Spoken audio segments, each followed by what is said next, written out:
have a show in Bulgaria. Would you like to join for a few songs? Hell yeah, man. I mean, I love your music. Last December, we had a gig which was outdoors and it was minus 10 degrees. And all of a sudden, I stopped hearing the click. Consistency gets you to that other side. And I think when you work hard enough and you just don't quit, things will happen.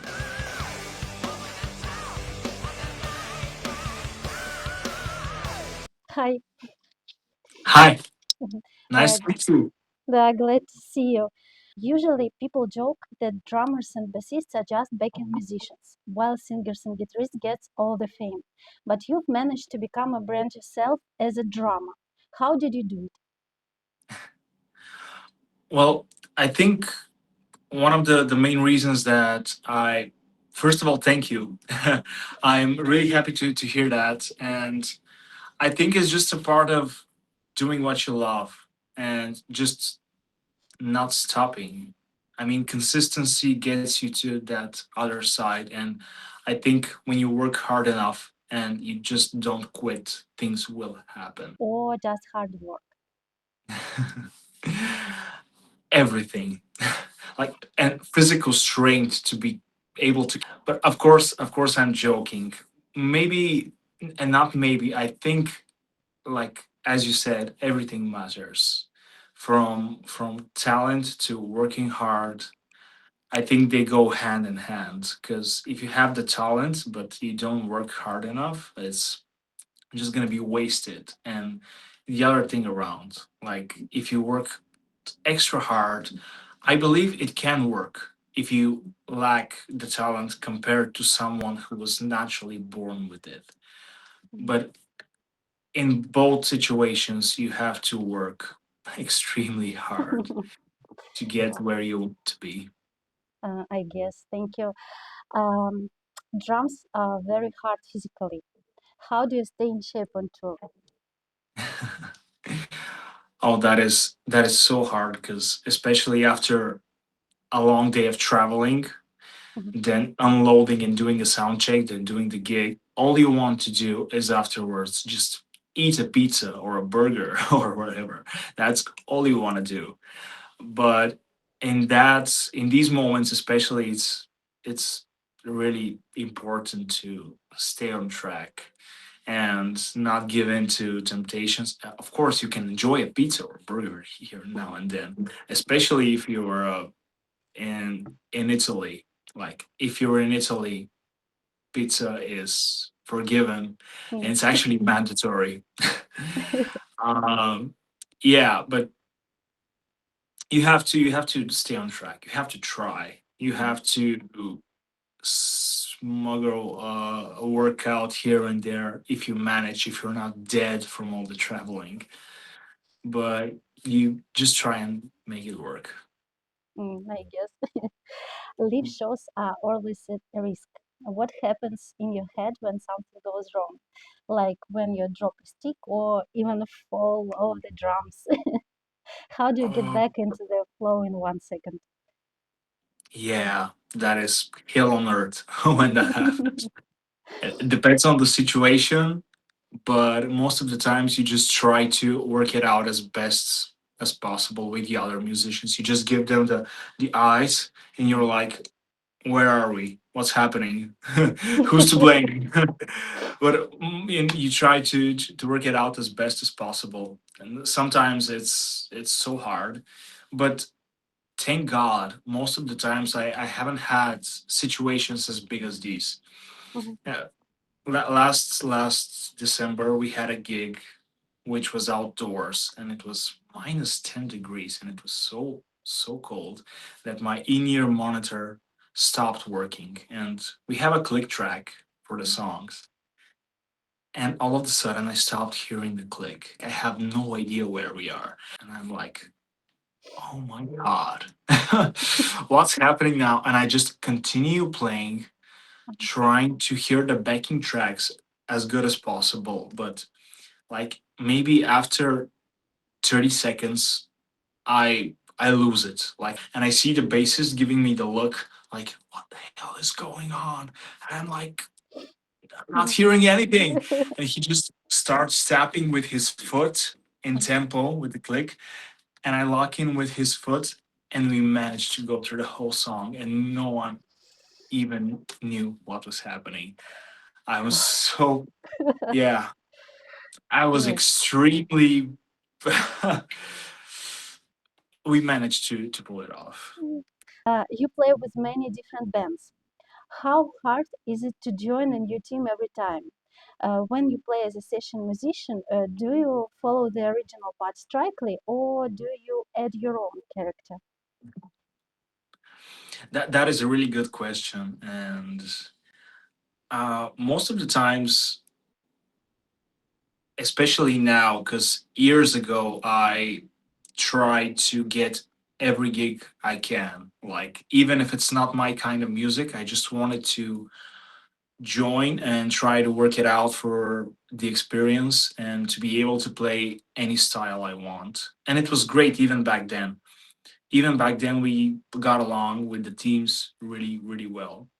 But joining well established bands, which I had the luck to do these past couple of years, you, in the sake of the fans, you have to play the parts almost one, like almost as the original. Because me as a drummer, Mhm, let's say I'm a big Manowar fan and I've listened to the same album for 20 years, let's say.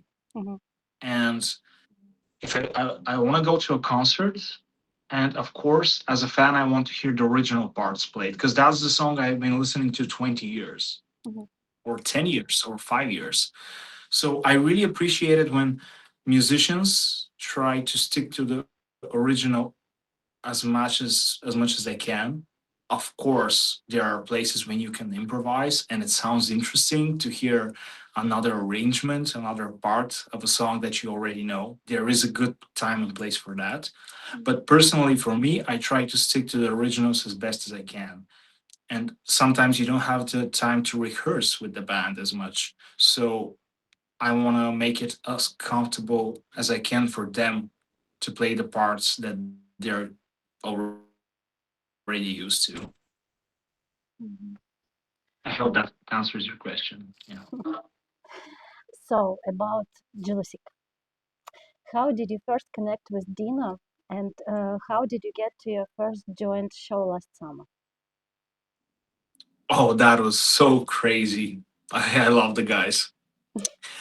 So we first met, I believe, in Sweden in Mhm, January last year, so 2025.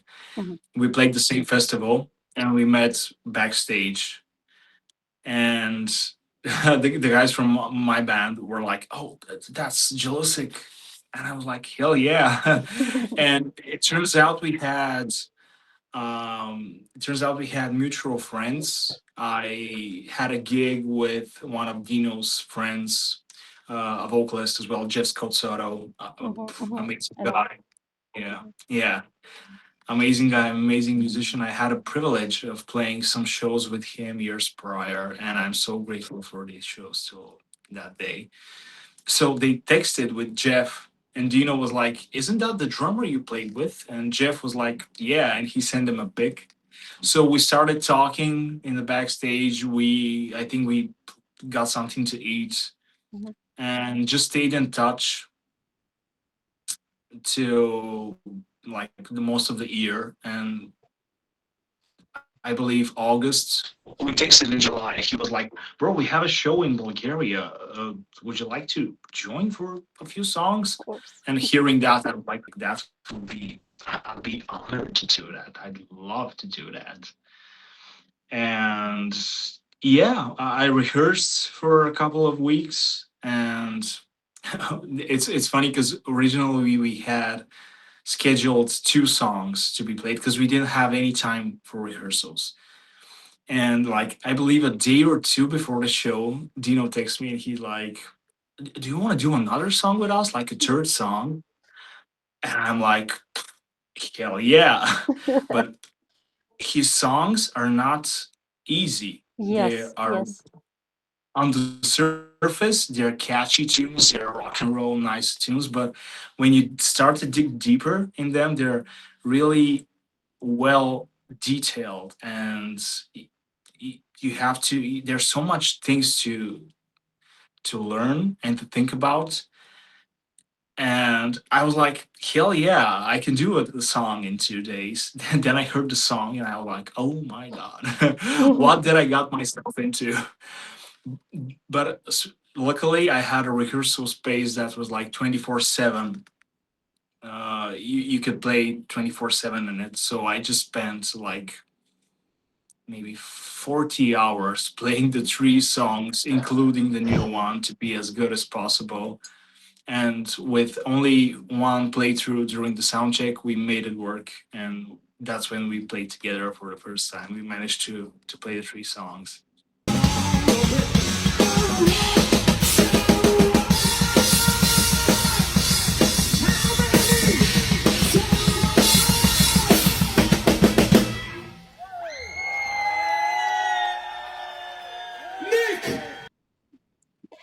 Yes. I think you tell me yes, but I ask you, is it stressful to work with someone with such high standards like Dino's?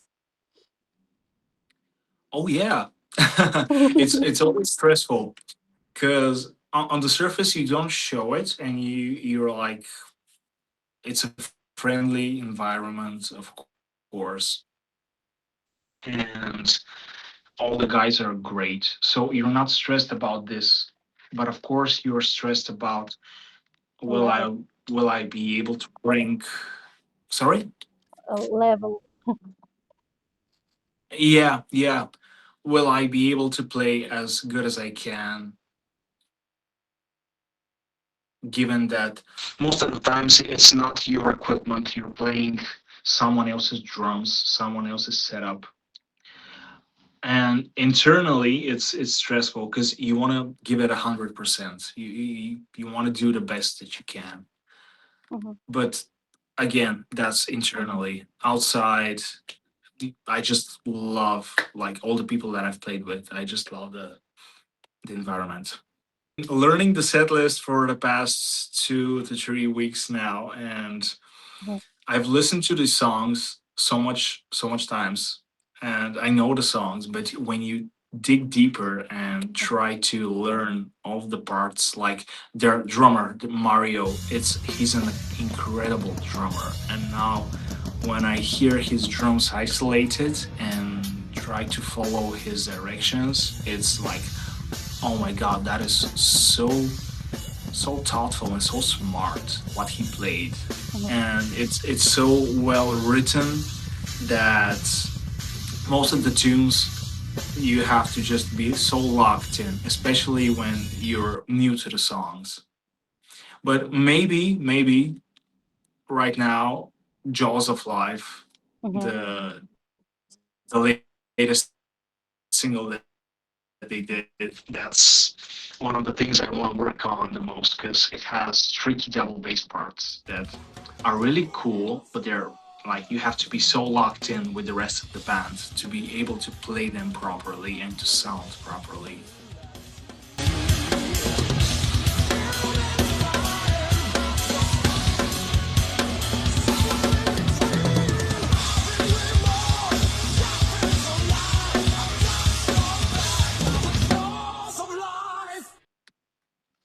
Yeah. Yes. As a professional, how do you listen to music just for your soul? Can you switch off your focus and listen to the song as a whole, or do you always analyze the drum parts? It's so hard. Like, even even when I'm not focused on the drums, my mind goes directly to them. And as more as I get into music, the more I try to do the opposite, just like to be able to enjoy the music as a whole and to listen to it as a fan, because that's where all of us started from, like fans of good music. And I want to go back there, and I think I managed to do that, to be able to just listen to a song or anything just for fun. and it's so cool to do that. I guess. Nick, are you from Bulgaria? It's a quite small country, just like Belarus, where I'm from. Many beginners feel that if you are not in the USA or UK, it's impossible to be heard. How did you break this mental barrier, and when can you say to the beginners? I'm still trying my best. Of course, everyone is will always be trying to do their best and just go on the next level. But I believe that I managed to do that at least on the level that I think I am without setting any mental barriers. Because from a small when I was a child, I always knew what I wanted to do.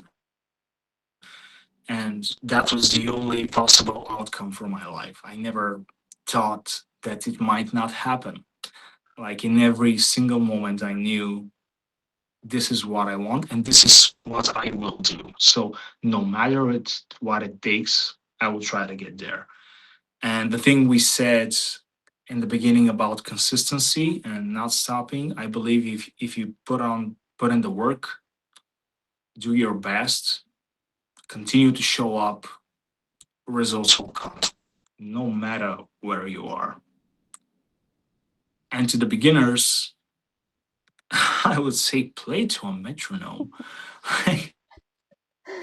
That at least that's my mistake that I did in the beginning. And later when I heard recordings of myself, I was like, is this really happening? Am I really that bad or that fast or that slow? As a drummer, guys, the metronome is our best friend. We have to do that. Of course, there are times where playing to no click is better for the song, for everything, but especially for the beginners, we have to learn the time. And don't set boundaries. You can do anything, especially nowadays with social media and Yes. phones. Yeah.